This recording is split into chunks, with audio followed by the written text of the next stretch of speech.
Oi, gente, bom dia. Bom dia.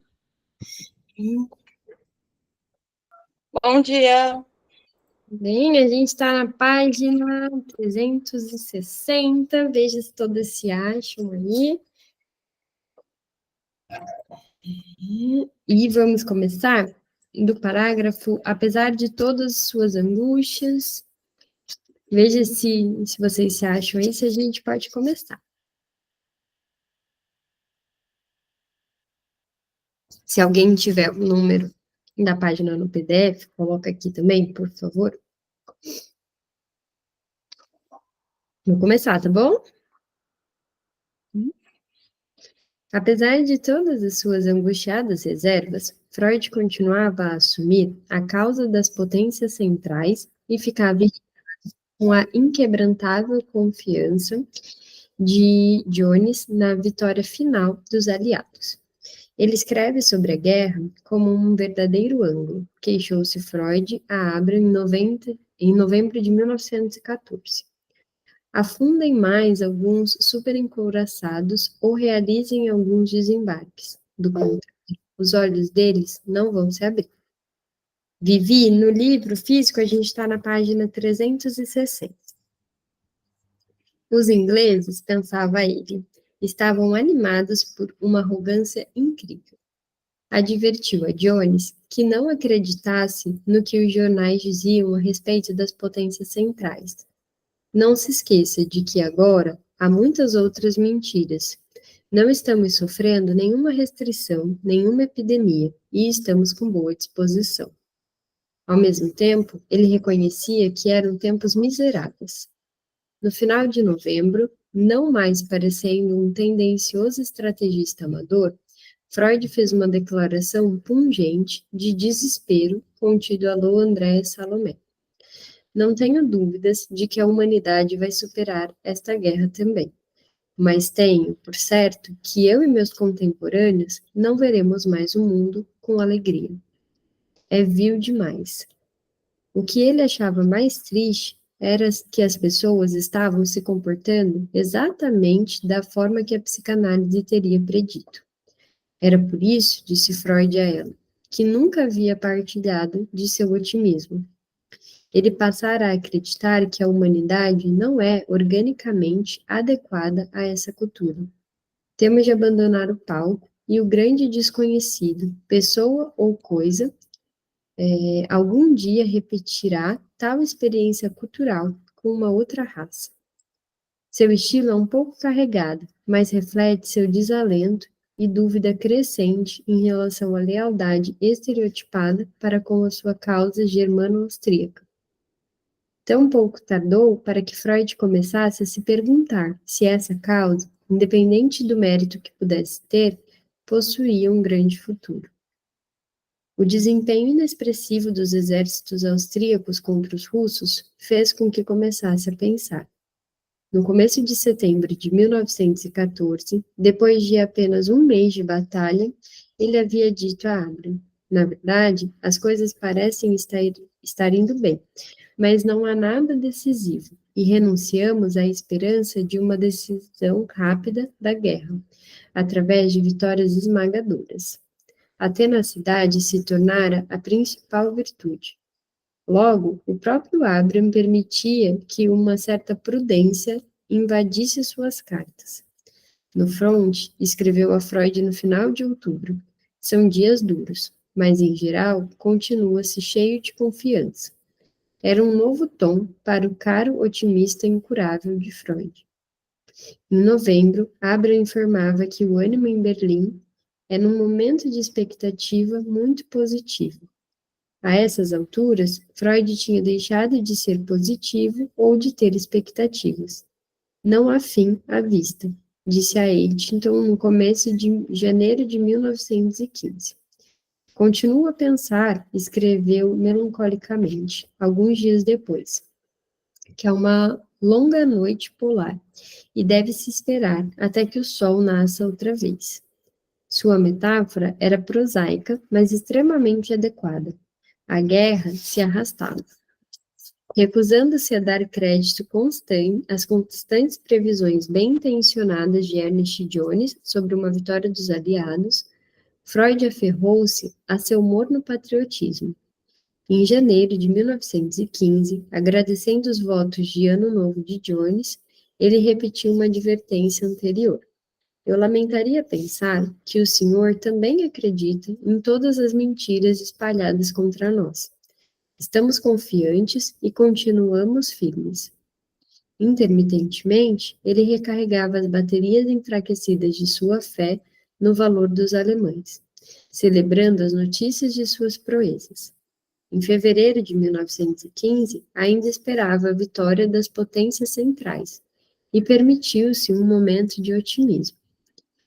3 meses depois, a ameaça de defecção da Itália neutra para os aliados perturbou suas esperanças, mas, como disse a Abraham, nossa admiração pelo nosso grande aliado cresce diariamente.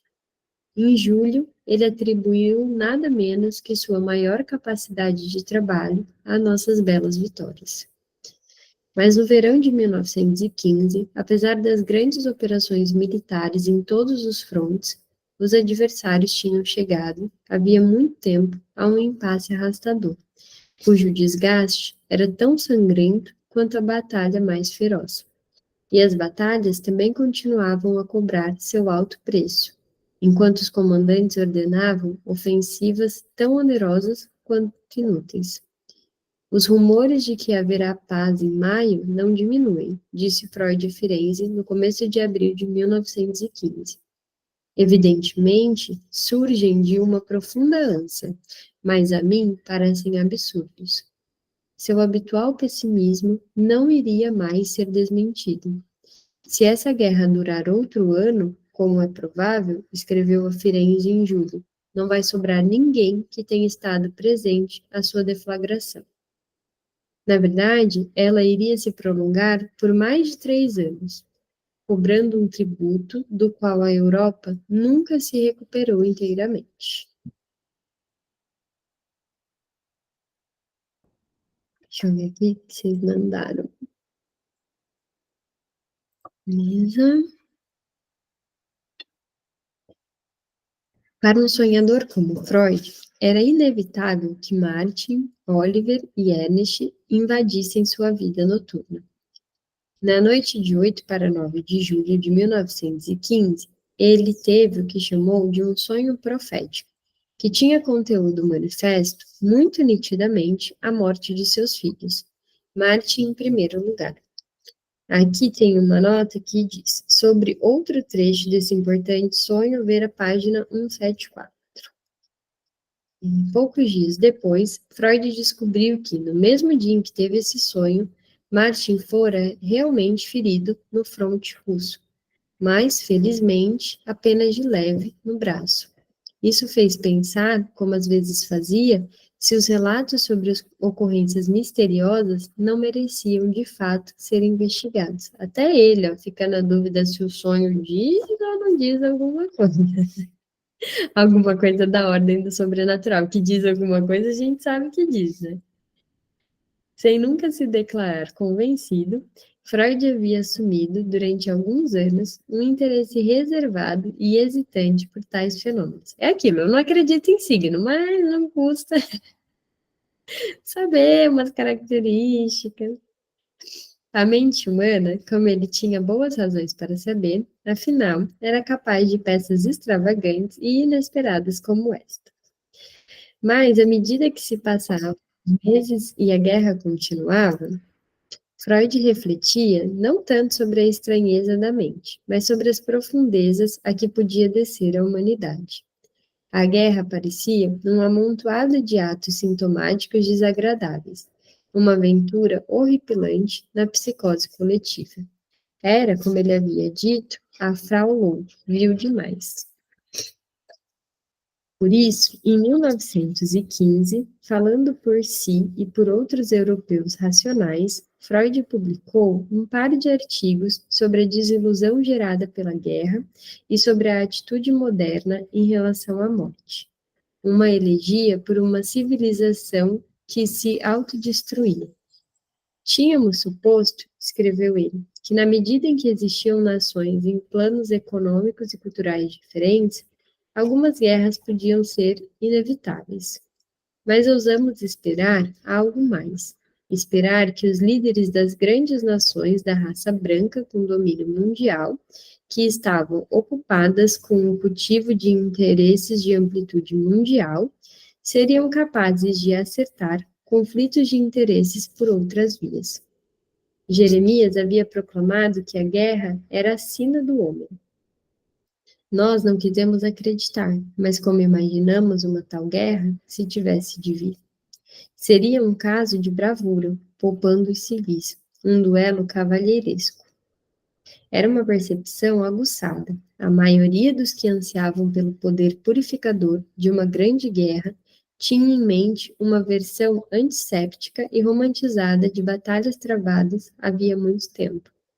Na realidade, acrescentou Freud, a guerra havia degenerado num conflito mais sangrento do que qualquer antecedente e provocara aquele fenômeno praticamente inconcebível, uma explosão de ódio e desprezo pelo inimigo. Freud, homem que se surpreendia com pouquíssimas coisas, surpreendeu-se com o medonho espetáculo da natureza humana em guerra. Os artigos de Freud sobre a guerra e a morte mostram-no chegando a um acordo com esses acontecimentos dilaceradores. No primeiro artigo, ele começava, de modo bastante desolado, descrevendo a sensação de inquietude e incerteza que perseguia muitos de seus contemporâneos. E a ele mesmo. O esboço que ele traçou era, pelo menos em parte, um autorretrato. Arrebatados pelo furacão desse período de guerra, informados tendenciosamente, sem distância das grandes transformações que já ocorreram ou estão começando a ocorrer, e sem suspeitar do futuro que está em processo de formação, começamos a nos confundir quanto ao significado das impressões que se impõem sobre nós e quanto ao valor dos juízos que formamos. São realmente tempos terríveis. Parece-nos como se nunca antes um acontecimento tivesse destruído tantos bens comuns preciosos da humanidade, confundido tantos dos mais lúcidos intelectos, degradado tão cabalmente os mais elevados. A própria ciência, prosseguiu Freud implacável, perdeu sua desapaixonada imparcialidade. Sentia-se entristecido em ver seus servidores mais empedernidos, tomando armas de empréstimo à ciência. Os antropólogos julgam necessário declarar o adversário inferior e degenerado. Os psiquiatras anunciar o diagnóstico de sua saúde mental ou espiritual. Nessa situação, a pessoa que não foi envolvida diretamente pela guerra e não se tornou uma pequena partícula da gigantesca máquina bélica, deve se sentir, ao mesmo tempo, aturdida e inibida em sua capacidade de trabalho. A consequência previsível é a decepção, a desilusão. Freud julgava que a psicanálise poderia minorar um pouco esses sentimentos, situando-os dentro de uma perspectiva. Eles se baseiam numa concepção de natureza humana que não resiste a um exame realista. Os impulsos humanos elementares e primitivos, em si nem bons nem maus, procuram se expressar, mas são inibidos por controles sociais e freios internos.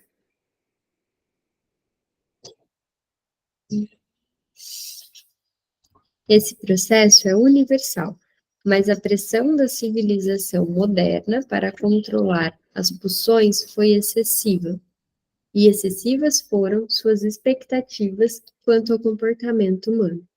A guerra, pelo menos, retirou a todos a ilusão de que a humanidade é originalmente boa. Ainda tem quem acredite, né, nessa coisa de que alguém seja totalmente bom ou alguém seja totalmente ruim. Na verdade, nossos companheiros cidadãos não desceram tão baixo como temíamos, porque não haviam absolutamente se elevado tão alto como pensáramos. O artigo de Freud é uma tentativa de consolo, um exercício inusitado para um estoico que se negava a crer que a psicanálise pudesse ou devesse negociar com tal mercadoria. Minha coragem vacila em me erguer perante meus semelhantes como um profeta. Iria lhes dizer severamente o mal-estar na civilização, e curvo-me à sua censura de que não sei como lhes trazer consolo, pois é fundamentalmente isso que todos eles pedem. Isso acho que talvez a gente nunca passou por uma guerra nesse nível, né, enquanto analista. E eu fico pensando que o que a gente passou de mais semelhante, sim, é a pandemia, que muitas vezes as pessoas diziam e traziam essa necessidade de consolo, né, que está dizendo aqui, e não tinha o que fazer, né? Não tinha, assim, o que a gente falar, ou fazer, ou trabalhar, e até porque a gente também estava passando por isso, né? Ali, enquanto a gente está escutando, é claro que se retira, mas na pandemia mostrou que não dá para se retirar como um todo, porque a gente sabia daquilo que estava acontecendo. Também dava medo, também era um momento de vulnerabilidade. Eu não sei como ficou para vocês, assim, ouvirem as pessoas na pandemia, mas eu lembro que em alguns atendimentos, quando as pessoas, principalmente as pessoas que tiveram Covid e que desenvolveram alguma comorbidade ou que tiveram algumas sequelas da Covid, era muito uma sensação de impotência. Muito assim, parece que não tinha saída, não tinha o que fazer. E elas também traziam essa sensação de impotência, porque algumas sequelas que ficaram nem resposta tinha. Né? A pessoa não tinha aquilo, depois ela tinha aquilo, no meio tinha Covid, mas nenhum médico dizia que de fato era da Covid, porque eles também não sabiam e ficava, né? Como experiência pessoal, assim, eu tive Covid e eu fiquei uns 8 meses, de 6 a 8 meses, sem sentir o gosto. E até hoje tem comidas que não voltaram. Tipo, frango é um negócio assim que, cara, é horrível comer frango depois que eu tive Covid. Isso também já é muito ruim, né? Eu falo que toda vez que eu como frango, assim, que eu vou, tipo, comer alguma coisa, eu tenho a impressão que ele foi temperado com limão, deixado no sol, horas, e depois eu como. É esse o gosto. Eu sei, nunca comi um frango assim, mas eu tenho certeza que ficaria com o mesmo gosto que eu sinto do frango, e aí, às vezes, eu perguntava, né? Mas e aí, tipo, vai voltar? Eu vou voltar a sentir? Vou voltar a sentir o cheiro? Não sabe, né? Tem gente que volta, tem gente que não volta. E aí tinha essa sensação, não tem nada que a gente possa fazer sobre isso. Era uma incerteza total. E aí, com essa incerteza, uma grande impotência. É claro que a guerra é num outro sentido, e o que eles viviam aqui vai para um outro caminho, mas vocês conseguem compreender assim, né? Faz sentido para vocês a gente pensar que a gente também viveu algo semelhante dessa angústia, assim. Foi muito difícil, né? Tanto que tem bastante estudo aí depois da pandemia, sobre tudo que ela causou, principalmente hoje eu não atendo mais criança, mas principalmente nas crianças, né? Existem algumas pesquisas no sentido de um número muito alto de diagnóstico de autismo, quando na verdade são crianças frutos da pandemia que enfrentam algumas dificuldades de socialização. Imagina, tem criança que nasceu e viveu 2 anos só vendo pai e mãe, e mais ninguém, né? Uma vez a Tata Werneck compartilhou que a filha dela até X anos nunca tinha visto uma outra criança, por causa da pandemia, né? E imagina como que deve ser para uma criança crescer sem ver outra criança. Muito difícil, né? Não tem como não ter prejuízo. Todas as crianças que viveram na pandemia tiveram algum prejuízo. Não que o prejuízo sempre vai significar alguma coisa, porque alguma coisa é o que a pessoa nomeia, né? É aquilo que vai significar para ela. Não quer dizer que toda criança de pandemia vá ter algum trauma ou algum adoecimento, mas algum prejuízo teve. Pode falar, Gabi. Oi, me escutam bem, gente? Uhum. Ah, beleza. Então, isso que você fala, né, das consequências da pandemia para crianças é uma coisa que, pelo menos no meu consultório, eu tenho visto muito mesmo, assim, de crianças com muita ansiedade, muito medo com qualquer resfriado, qualquer coisinha assim que acontece, principalmente com pessoas mais velhas, tipo com avós ou coisa e tal. é algo muito frequente, e eu também estou agora atendendo uma paciente que é que morava, né, naquela cidade que teve o alagamento do Rio Grande do Sul. Sim. Que também é essa mesma sensação que eu tenho de impotência em relação ao que aconteceu, porque ela perdeu tudo que ela tinha. Ela perdeu o espaço seguro dela, ela perdeu a cama dela, os brinquedos dela, então é essa sensação de impotência que a gente sentia na pandemia, que eu tô sentindo agora com essa paciente. Ela tem 12 aninhos só, e como que você consegue, conter tudo aquilo, né, toda aquela insegurança que ela tá tendo. Então, tá sendo um desafio bem grande, assim. Desastres naturais, grandes crimes ambientais, coisas assim, são situações em que a gente fica mesmo com uma sensação muito forte de impotência. Acho que o que eu tinha sentido de um pouco parecido, mas ainda por uma outra via, é quando eu atendia casos que a pessoa estava vivenciando um luto. Também tem algo disso, assim, né, que fica, eu acho que vem da ordem de uma impossibilidade, e às vezes da gente se questionar o que é possível fazer com aquele sofrimento. No livro Histórias Clínicas, logo no começo dele, eu não lembro se é o Yanani que fala sobre isso, se alguém tiver com o livro aí, me dá um help aqui, mas que ele fala que a psicanálise, ela vem no sentido de que o sujeito aprenda a ter uma vida melhor, mas que ele mesmo aprenda a partir dele a ter uma vida melhor. Não é uma vida sem sofrimento, mas melhor. E aí, quando a gente vive na pandemia, desastres, crimes ambientais, parece que mas o que é melhor aqui? Né? Dá para ter algo de melhor? E acho que vem desse lugar, né, Gabi? Sim, é bem isso. E querendo ou não, mesmo que ela não tenha perdido ninguém, assim, né, enfim, de morte, ela perdeu muito. Então também é um luto muito grande que ela está vivendo. E isso que você falou, né, do luto, assim, a sensação é exatamente isso, porque querendo ou não é um luto que ela está vivendo, de ter perdido a casa, de ter perdido, né, enfim, tudo que ela gostava, de objeto físico mesmo. Então é bem complicado, assim, mesmo essas situações. Mas a gente vai levando e vendo como que a gente pode aí, né, como você falou, trazer pelo menos um pouco menos de sofrimento para essas pessoas, né. O que eu gosto da psicanálise é que a gente sempre pode inventar um jeito novo de viver.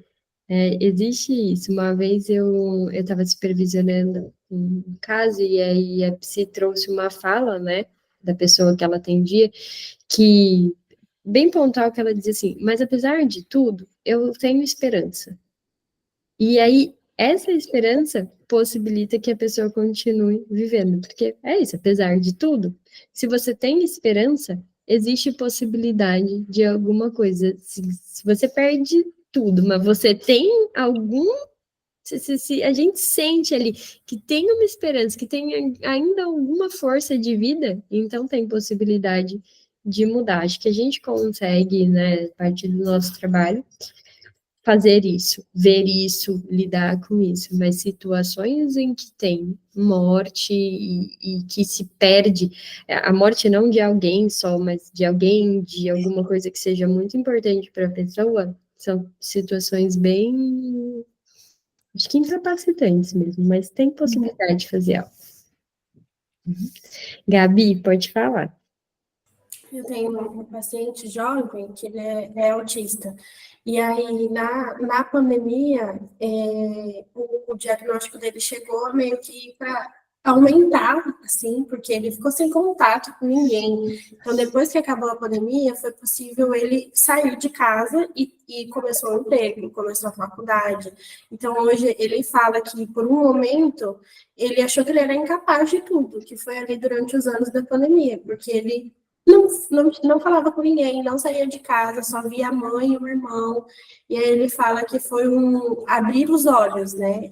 Ele se expressa bastante atualmente, já está em terapia tem um tempo. Então, acho que foi bem isso, ele perdeu muita coisa, e ele achava que estava atrasado. Então, ele saiu da pandemia com 18, mas ainda estava lá com 15, com a mente de 15. Então, foi todo um processo de reaprender a viver em sociedade, sabe? E entender que ele era capaz, sim, né? Que tinha sido um evento mundial que atrasou ali, não por ele. Ô, Gabi, sabe que Agora não tá mais travada, né? Tinha dado uma travadinha. Sabe que você falando disso, né? Que ele tinha 18 e tal, eu lembrei também de uma pessoa que eu atendi que ela trazia de a pandemia começou, eu tinha uma certa idade, ela acabou, eu tinha uma outra idade, mas eu sinto como se eu tivesse não vivido esses outros 2 anos. Então eu continuo me vendo com a idade que eu tinha. Porque é jovem, né? Muito jovem, e ela dizia, eu não vivi, eu não tive possibilidade de viver esses 2 anos, me sinto prejudicada e injustiçada de ter perdido isso nessa fase da vida. E, e ela traz, né, que ela acha que isso tem prejuízos. Ela falou, eu vou demorar mais para entrar na fase adulta, porque não é justo que eu tenha menos 2 anos de adolescência. E isso, pensa, né, é da ordem da vida e não tem muito que a gente fazer, porque foi mundialmente, como você trouxe, né, não é uma coisa aplicada a uma pessoa. O mundo inteiro perdeu 2 anos de alguma maneira. E a pessoa sentir isso, né, que ela foi roubada nesses 2 anos. Mas todo mundo acho que tem essa ideia, né? Lembro que na pandemia, assim, teve um dia que as crianças queriam muito, eles ganharam uma bicicleta, e eles queriam muito andar de bicicleta, muito, muito, muito, tipo, estavam no auge, assim, né, ganharam um presente novo, não dava para andar de bicicleta dentro do apartamento, e aí era um momento que podia, mas não podia sair, assim, livremente, né? E aí eu fui, tipo, era mais 5 horas da tarde, e aí eu falei, uma volta no quarteirão. A gente vai dar uma volta no quarteirão, nada mais do que isso. Meu, quando eles saíram, parecia assim, ó, que era tipo, meu Deus, a coisa mais feliz do universo, porque eles ficavam dias sem sair de casa, muitos dias sem pisar no quintal. Pensando, cara, como como que desenvolve uma criança se eles não, eu morava em apartamento, né? Moro em apartamento. Não tinha nem quintal para eles irem, porque as áreas comuns do prédio não podia usar. Quando eles viram a luz do sol, assim, de verdade, né? Sem ser pela janela, parecia que eles estavam vendo, tipo, a coisa mais legal do universo. Imagina para outras crianças, porque os meus eram pequenininhos, né? Eles tinham 2 anos. 2, 3 anos. Mas imagina para uma criança de 8, 9 que já estava acostumada, adaptada a sair, a passear, como é que se mantém 2 anos dentro de casa? Foi muito difícil. Acho que a gente, quando você pensa que você vai contar isso, tipo, para os seus filhos, para os seus netos, quando eles forem adultos, parece uma coisa surreal que a gente viveu, né? Eu tenho essa impressão até hoje, assim. Para mim, eu continuei trabalhando tudo, né? O consultório, ele é muito próximo da minha casa, então, como eu ficava com 2 crianças em casa, eu vinha para o consultório na minha sala e atendia. Então, eu continuei fazendo esse movimento de atender online. Mas, cara, quem não fez isso? É até difícil pensar que a pessoa não enlouquece, imaginando 2 anos dentro de casa. Enfim, acho que vamos lidar com isso durante muitos anos da vida, assim, né, enquanto analista, de ouvir sobre isso. Deixa eu ver aqui. Pois é fundamentalmente isso que todos eles pedem. Os revolucionários mais impetuosos tão apaixonadamente quanto os crentes devotos mais conformistas. Mas isso foi em 1930. Em 1915, ele próprio poderia recorrer a um pequeno consolo. Apesar de ter consciência de que podia existir uma necessidade biológica e psicológica de sofrimento para a economia da vida humana, Freud ainda era capaz de condenar a guerra em seus meios e fins e ansiar pela cessação de todas as guerras. Se a guerra destruiu essa esperança, demonstrou que esse anseio era uma ilusão. O realismo psicanalítico, a seu ver, poderia ajudar seus leitores a sobreviver menos deprimidos e menos desesperados os anos de guerra. O artigo de Freud sobre a morte, por sombrio que possa parecer o tema, também menciona as contribuições da psicanálise para uma compreensão da mente moderna, e todas as calamidades da guerra como mais uma prova de que a psicanálise está perto da verdade essencial sobre a natureza humana. O homem moderno, afirmou Freud, nega a realidade de sua morte e recorre a expedientes imaginativos para minorar o impacto que a morte dos outros pode ter sobre si. É por isso que ele considera o romance e o teatro tão agradáveis. permitem-lhe identificar-se com a morte de um herói, enquanto sobrevivem a ele. No reino da ficção, encontramos a pluralidade de vidas de que precisamos. Bonito isso, né? Inclusive, eu estou postando uns trechos sobre vida e morte lá no Instagram, porque eu estou lendo esse livro aqui. A Morte é um Dia que Vale a Pena Viver. Gente, esse livro é muito bom. Vocês já leram? Leio. Vale muito a pena. Eu nem terminei o livro, mas já estou indicando, né? Aquelas bem loucas, tipo, termina primeiro. Mas, nossa senhora, estou devorando esse livro. Ele é muito, muito bom. Eu tinha ele, mas eu não comprei, eu ganhei. E aí, sabe quando tu olha assim, tipo, não sei, vou ler, vou ler. Devia ter lido antes, porque maravilhoso. Muito legal, né, Mi? Eu tô apaixonada. Eu amo pessoas que escrevem coisas muito profundas de um jeito muito simples. A autora faz isso, assim, são coisas que você fica, meu Deus, mas muito, muito simples. Gabi, se chama A Morte é um Dia que Vale a Pena Viver. E um excelente motivo para buscar um novo olhar para a vida. Estou nessa expectativa, Mi. Vamos ver, porque estou vivendo uns lutos, e aí tinha falado que é muito legal, né? Enfim, ver quando você está de luto. E ver, não, ler quando está de luto, e aí estou fazendo essa tentativa, mas parece bem, bem bacana. É que luto é sempre um processo difícil, né? É sempre uma coisa sofrida, doída, mas a vida acontecendo. O homem primitivo também considera sua mortalidade irreal e inimaginável, mas num aspecto, ele está mais próximo das realidades psicológicas ocultas do que seria capaz o homem moderno, reprimido e cultivado. Ele se regozija abertamente com a morte dos inimigos. Foi apenas com o surgimento da consciência nas sociedades civilizadas que o ditame "não matarás" iria se tornar uma lei fundamental da conduta. Mas, no fundo, a semelhança do homem primitivo, o homem moderno, em seu inconsciente, não é melhor que um assassino. Por mais que ele o negue, a agressividade está oculta por trás da cortesia e da gentileza. No entanto, a agressão não é simplesmente uma possibilidade. Como Freud observou numa passagem muito citada, a agressão primitiva, que se converte em seu oposto, com o estratagema defensivo da formação reativa, pode servir à civilização. Os egoístas mais fortes quando crianças podem se tornar os cidadãos mais prestativos, os mais capazes de autossacrifício. Muitos adeptos da compaixão. Veremos. Quem for mãe, sabe veré. Amigos da humanidade e protetores dos animais evoluíram a partir de pequenos sádicos e torturadores de animais. Não sei. Vamos lá, né? O que a Grande Guerra fizera, concluiu Freud, fora tornar muito evidentes essas verdades desagradáveis, expondo a evasividade cultivada pelo que ela é. A guerra despiu-no de nossas sobreposições culturais posteriores e trouxe à luz o homem primitivo dentro de nós.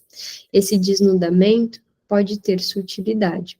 Faz com que os homens se enxerguem com mais honestidade do que antes e os ajuda a descartar ilusões que se revelaram prejudiciais. Lembremos o velho provérbio: civis pacem para bellum. Se queres preservar a paz, arma-te para a guerra. Seria oportuno parafraseá-los, e aqui ele muda o final, para a morte. Se queres conservar a vida, prepara-te para a morte. Nos próximos anos, chegaria o momento em que Freud iria poder experimentar tal receita em si mesmo. Olha, se querem conservar a vida, prepara-te para a morte. tem bastante sentido com o livro que eu indiquei agora. Deixa eu só grifar aqui. E essa coisa do despio das nossas sobreposições culturais, tal, do homem primitivo que tem em nós, a gente vê isso na época de eleição, né, gente? Não parece? Época de eleição, primitivo. Um tempinho atrás a gente viu bem isso. Bem de perto. Agora nos Estados Unidos também, né? Parece que é o que está rolando. Eu sou um pouco alienada de matérias, assim, não fico consumindo, mas, né, o importante eu sei, parece que eles estão vivendo algo semelhante. Ó, terminamos mais uma parte. Caraca, a gente já leu muito, olha. Aqui, ó. E tem gente aqui que está desde a primeira página, né? Deixa eu anotar aqui, né, Zé, que a gente terminou. Eu sei que tem gente que chegou um pouco depois, tem quem tá desde o comecinho. E agora começa a parte 8, agressões. Vamos ver se é muito grande, se dá pra ler. Acho que dá. Dá. Então vamos lá. Coisas abrangentes e importantes. Freud, como milhões de outros, viveu a Grande Guerra como uma ruptura destrutiva e aparentemente interminável. Mas, para certa surpresa sua, apesar do desânimo, dos acessos de apreensão, aqueles anos de agitação e angústia trouxeram consequências benéficas para o seu trabalho. Estava atendendo a poucos pacientes, realizava apenas um mínimo de tarefas editoriais e não tinha congressos psicanalíticos a assistir. Como quase todos os seus seguidores estavam no exército, ele estava sozinho. Muitas vezes sinto-me tão sozinho quanto nos primeiros 10 anos, quando havia um deserto em volta de mim. Lamentou-se a Lou Andréa Salomé em julho de 1915. Mas eu era mais jovem e ainda dotado de uma energia ilimitada para resistir. Sentia falta dos pacientes, cujo estímulo geralmente acionava o mecanismo de sua teorização, e cujos pagamentos de honorários permitiam-lhe cumprir suas obrigações como confiável arrimo familiar. Minha constituição psíquica, disse a Abra no final de 1916, requer urgentemente a aquisição e o dispêndio de dinheiro para minha família, como realização do meu complexo paterno, que conheço tão bem. Mas os anos de guerra não foram absolutamente estéreis. O ócio de Freud, que não fora procurado nem bem-vindo, baixou seu moral e, ao mesmo tempo, proporcionou-lhe tempo livre para empreendimentos em escala maior. Em novembro de 1914, ponderando com Lou Andréa Salomé sobre a guerra e a inaptidão do animal humano para a civilização, ele já insinuara que andava ocupado, em segredo, com coisas abrangentes e talvez importantes. É bastante provável que estivesse começando a pensar em fazer uma exposição oficial das ideias psicanalíticas fundamentais. Em dezembro, ele disse a Abra que, caso o desânimo não acabasse por arruinar sua disposição para o trabalho, poderia apontar uma teoria das neuroses com capítulos sobre as vicissitudes das pulsões, da repressão e do inconsciente. Esse anúncio lacônico contém, em linhas gerais, a essência de seus planos secretos. Um mês depois, Freud levantou outro véu, escrevendo a Frau Low que sua descrição do narcisismo iria algum dia ser chamada de metapsicologia. De metapsicológica. Aqui tem uma nota. Na medida em que Freud trabalhou com seu neologismo, metapsicologia, que havia usado pela primeira vez uma carta a Fliess em 13 de fevereiro de 1896, ele passou a defini-lo de modo cada vez mais estrito, como uma psicologia que analisa as operações da mente a partir de 3 perspectivas: a dinâmica, a econômica e a topográfica. A primeira dessas perspectivas acarreta a sondagem dos fenômenos mentais até suas raízes nas forças inconscientes dominadas por conflitos. originadas principalmente das pulsões, mas não restritas a elas. A segunda tenta especificar as quantidades e as modificações das energias mentais. A terceira se encarrega de diferenciar os diversos domínios da mente. Juntas, essas perspectivas delimitadoras distinguiam claramente a psicanálise de outras psicologias. O vínculo que estava estabelecendo entre narcisismo e metapsicologia era crucial. Em suas primeiras reflexões sobre o narcisismo antes da guerra, Freud ainda não havia transposto a porta que abrira. Agora, estava se preparando para explorar suas implicações mais amplas. Freud começou a esboçar sua teoria das neuroses com rapidez e energia no início de 1915, escrevendo o que posteriormente veio a ser conhecido em conjunto com seus artigos sobre a metapsicologia. A história tortuosa do livro que planejava, até mais do que os segmentos que sobreviveram, sugere que ele estava trabalhando em algo significativo, ou que algo significativo estava trabalhando nele. Em meados de fevereiro de 1915, ele pediu a Firenze que encaminhasse sua página sobre a melancolia diretamente a Abra. O livro conteria um capítulo sobre melancolia. Como sempre gostara de fazer, sobretudo com Fliss, ele estava fazendo circular rascunhos entre seus íntimos. No começo de abril, Freud anunciou a Firenze que havia completado 2 capítulos e atribuiu tal produtividade provavelmente à magnífica melhoria na minha atividade intestinal. Obviamente, não se eximiu do tipo de escrutínio analítico que aplicava aos outros. Deixo em aberto se devo isso a um fator mecânico, a dureza do pão de guerra, ou a um psicológico. Minha relação com o dinheiro necessariamente alterada. Seu ânimo se mantinha. No final de abril, informou a Firenze que pulsões, repressão, inconsciente, os 3 primeiros capítulos estavam prontos e seriam publicados naquele ano na International... que eu não sei falar isso daqui. Não considerava muito atraente o artigo introdutório sobre as pulsões, mas declarava-se satisfeito com a maior parte, e anunciou a necessidade de um outro artigo, que compararia os sonhos e a demência precoce. Ele também já está esboçado. Logo seguiram-se vários outros artigos, um sobre o velho tema favorito de Freud, os sonhos. Outro, um estudo enganosamente curto, intitulado de Luto e Melancolia. Já leram Luto e Melancolia? Esse é bem conhecido, né? Em ambos, Freud ampliou o raciocínio fecundo e perturbador que encetara no artigo sobre o narcisismo. Eles tratam das formas como a libido pode se retrair em relação a objetos externos, no sono e em períodos de depressão. Em meados de junho, Freud podia dizer a Firenze: é verdade que estou trabalhando com lentidão, mas de modo constante. 10 dos 12 itens estão prontos. 2 deles, porém, consciência e angústia, com necessidade de revisão.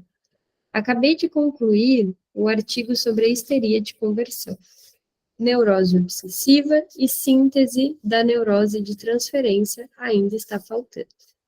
No final de julho, ele escreveu confiante a Lou Andréa Salomé que o fruto desses meses iria provavelmente ser um livro consistindo em 12 ensaios, introduzidos por um capítulo sobre pulsões e suas vicissitudes.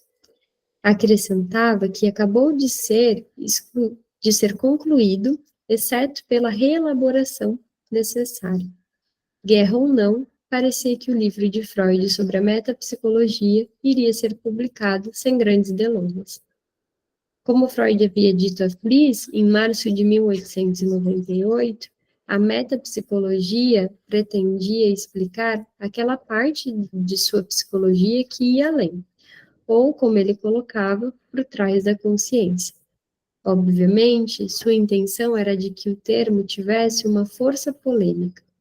A metapsicologia devia enfrentar e vencer aquele grandioso e vazio devaneio filosófico, a metafísica. Mas, quando Freud usara o termo pela primeira vez, 2 anos antes, ainda não lhe havia determinado o significado precioso. A metapsicologia, escreveu em dezembro de 1896, era sua cria ideal e problemática. Mas no começo de 1915, igualmente ideal, mas não mais tão problemática, e nesse contexto não mais uma pequena cria, a metapsicologia parecia pronta para uma apresentação formal e definitiva. O livro, escreveu Freud a Abraham em maio, se chamaria Ensaios Preparatórios para a Metapsicologia, e ele o oferecia a um mundo incompreensível em tempos mais calmos. Embora Freud desse a impressão de firme confiança, o título sugere, com certa excitação final, um acesso de vacilação. Freud, como sabemos, não era modesto. Disse francamente a Firenze, enquanto estava empenhado na redação desses artigos. Modéstia, sou bastante amigo da verdade, ou digamos mais precisamente, amigo da objetividade, para ignorar essa virtude. Ao definir seu próximo livro a Abraham, ele o classificou como do tipo e nível do capítulo 7 da interpretação dos sonhos. Porém, observou na mesma carta: no conjunto, penso que será um avanço.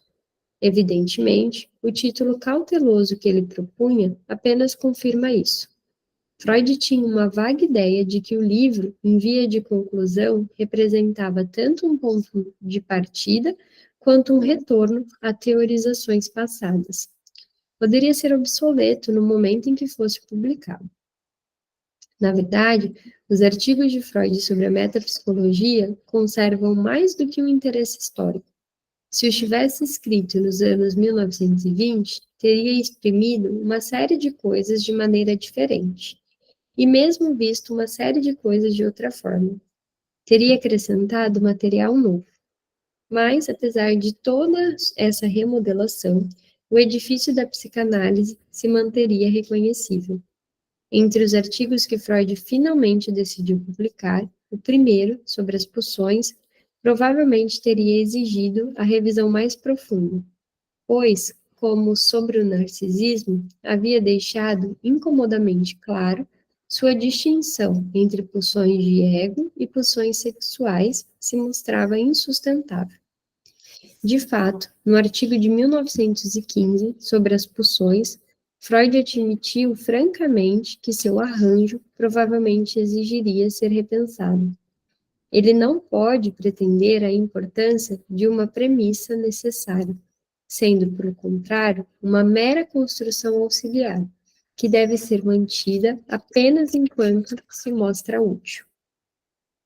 Nesse ensaio introdutório, ele recapitulava basicamente a definição de pulsão que acrescentara uma década antes. Nos 3 ensaios sobre a teoria da sexualidade, ela é a representação psíquica de estímulos que se originam no interior do corpo e alcançam a mente. A demanda, em sua frase muito citada de trabalho, imposta à mente por sua conexão com o corpo. Para acompanhar as operações de uma pulsão, observou ele, ainda seguindo os 3 ensaios, podemos distinguir entre sua pressão, sua atividade energética incessante, sua finalidade, a satisfação alcançada ao ser removido o estímulo, seu objeto, que pode ser extraordinariamente variado, visto que quase tudo, inclusive o próprio corpo da pessoa e as lições de experiências prazerosas, pode proporcionar via de acesso à satisfação. E sua fonte, os processos somáticos de onde surgem os estímulos, e que se encontram fora da alçada da psicologia. Freud se empenhou particularmente em comentar a mobilidade das pulsões, em especial as sexuais. A história do amor atesta largamente essa mobilidade. O amor, lembrou Freud a seus leitores, começa com uma autoabsorção narcisista, e a seguir subindo uma complexa escada de desenvolvimento, liga-se aos instintos sexuais para proporcionar um repertório considerável de gratificações. E o ódio, complemento do amor como posto companheiro, oferece uma quantidade ainda maior de materiais para tal diversidade. Não admira que a ambivalência, a coexistência na mesma pessoa de amor e ódio pelo mesmo objeto, seja a condição mais natural e corrente. Os seres humanos, ao que parece, estão fadados a se mover entre opostos. Amor e ódio, amor e indiferença, amar e ser amado. Em suma, concluiu o ensaio, o destino das pulsões é determinado pelas 3 grandes polaridades que dominam a vida mental. As tensões entre atividades e passividade, eu e mundo exterior, prazer e desprazer. Essa parte do mapa, Freud não precisaria redesenhar. Hoje a gente vai finalizar aqui, para a próxima leitura ter sentido. E enquanto estava lendo também, fiquei pensando que pulsões, sem dúvida, foi uma das coisas mais difíceis para eu entender o que era. Eu lembro que na faculdade falavam que na primeira pós que eu fiz, falavam, eu ficava pensando, meu Deus do céu, o que é isso? Que eu não consigo entender exatamente, tu não conseguia de jeito nenhum.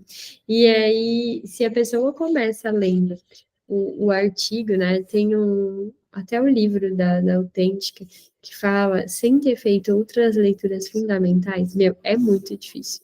Claro que assim, cada um é cada um, né, cada um vai ter sua percepção do que é difícil, do que é fácil, tem gente, de repente, que pode entender tranquilo. Mas para mim, foi muito difícil entender o que era. Alguém compartilha desse sentimento? Sim, Gé. Ai, a Thay também, então eu não tô sozinha, né? Porque eu pensava, gente, sério, não consigo. Gabi também. Ah, então é difícil mesmo. Poli também. Então estamos tudo no mesmo barco. Depois, quem sabe, que com as leituras a gente não possa discutir um pouquinho, né? Mas eu tive um professor que ele falava assim, pensa, pulsão, energia. Toda vez que você pensar em pulsão, você pensa em energia. Vê se isso funciona para você. E aí eu li, tem vários textos que eu circulava e colocava energia, energia, energia, para eu tentar entender. Porque não é uma coisa que você capta aqui, né, com facilidade. Foi difícil, mas não sei se vale para vocês, mas quando vocês lerem Pulsão, pensem também em energia, se alguém ainda tiver muita dificuldade, ver se dá uma luz aí no que vocês vêm estudando, que é uma leitura difícil. Tá bom? A gente se vê na próxima quinta. Obrigada. Até a próxima. Obrigada, Beijo. beijo, até bom fim Tchau, de semana. tchau. Beijo, gente. Vocês também.